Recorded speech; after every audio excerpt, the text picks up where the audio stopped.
நன்கு கற்றவனிடமும் அறியாமை இருக்கும். வணக்கம் நண்பர்களே, நான் உங்கள் தோழி சிவானிமூர்த்தி. இது ஓம் ரிதம் ஆஃப் லைஃப். கேந்திரிய வித்யாலயாவில் படிக்கக்கூடிய மாணவர்களுக்கு அவங்க தாய்மொழியை எழுத படிக்க தெரியறது கிடையாது.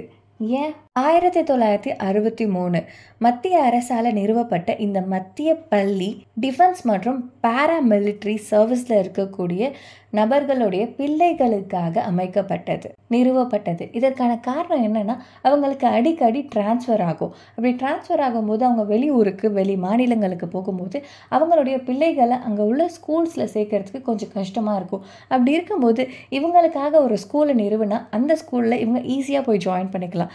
இப்படின்ற குறிக்கோளோட நிறுவப்பட்டது தான் இந்த சென்ட்ரல் ஸ்கூலான கேந்திரிய வித்யாலயா. இந்தியாவில் மட்டும் 1256, வெளிநாடுகளில் 3 என்ற விகிதங்களில் கேந்திரிய வித்யாலயா பள்ளிகள் நடந்து கொண்டு இருக்குது. ஏன் இந்த பள்ளிகளில் தாய்மொழி கல்வியை கற்றுத்தரது கஷ்டமாக இருக்குது அப்படின்றதுக்கு பின்னாடி பல காரணங்கள் இருக்குது. அதில் முக்கியமான விஷயம் அவங்க சொல்கிறது ரீஜனல் அவைலபிலிட்டி. அதாவது அந்த பகுதிகளில் அந்த மொழிகளில் பாடத்தை எடுக்கக்கூடிய ஆசிரியர்களுடைய இருப்பு கம்மியாக இருக்குது அப்படின்றது. அதை தாண்டி மாணவர்களுடைய விருப்பம் போல தான் அவங்க வகுப்புகளை எடுத்துட்டு இருக்காங்களாம். இதை அடிப்படையாக எடுத்துக்கிட்டிங்கன்னா அப் டு 5th ஸ்டாண்டர்ட் வரைக்கும் ஹிந்தி மொழியை தான் அவங்க கற்றுட்டு இருக்காங்க மேண்டேட்ரியா. 6th 7th வரைக்கும் கம்பல்சரி சான்ஸ்கிரிட் உண்டு. 8th ஸ்டாண்டர்ட்க்கு சான்ஸ்கிரிட் ஆப்ஷனல் தான்.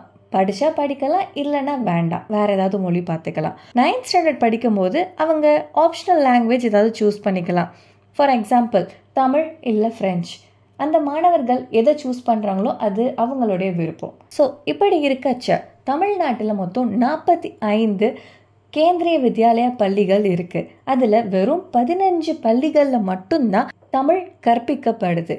இதன் காரணம் என்ன அப்படின்னு தெரியுமா? 9ஆம் வகுப்பு படிக்கக்கூடிய மாணவர்கள் நான் என்னோட தாய்மொழியை இல்லை நான் வேற ஏதாவது ஒரு மொழியை படிக்கணும் அப்படின்னா குறைஞ்சது 15-20 மாணவர்கள் ஒன்றா சேர்ந்து அந்த பள்ளியோடைய முதல்வர்கிட்ட ஒரு ரெக்வஸ்ட் லெட்டரில் எனக்கு இந்த மொழி பாடமாக வேணும் அப்படின்ட்டு ரெக்வஸ்ட் பண்ணி கேட்டு அவங்க அவைலபிலிட்டி செக் பண்ணி அப்படி ஆசிரியர்கள் இருக்காங்க, அது அவங்களுடைய எஜுகேஷன் சிஸ்டம்க்கு ஓகே அப்படின்னா மட்டும்தான் அப்ரூவல் கிடைக்கும். இப்படி இருக்கச்ச for example Tamil or French அப்படின்ட்டு வரும்போது அந்த மாணவர்கள் என்ன யோசிப்பாங்க?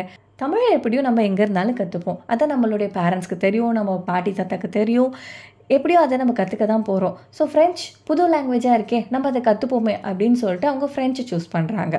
இது மேலோட்டமாக பார்க்கும்போது ஒன்றும் பிரச்சனை இல்லையே, இதனால் என்ன ஆகிட போகுது அப்படின்ட்டு தான் யோசிக்க தோணும்.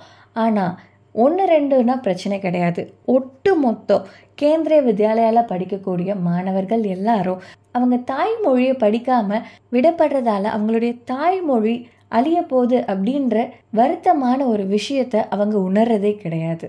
ஒருவேளை நம்ம அதை உணரும் தருணம் இட்ஸ் டூ லேட் அப்படிதான் தோணும். நான் உங்கள் தோழி சிவானிமூர்த்தி. இது ஓம் ரிதம் ஆஃப் லைஃப். நன்றி, வணக்கம், வாழ்க வளமுடன், ஜெய்ஹிந்த்.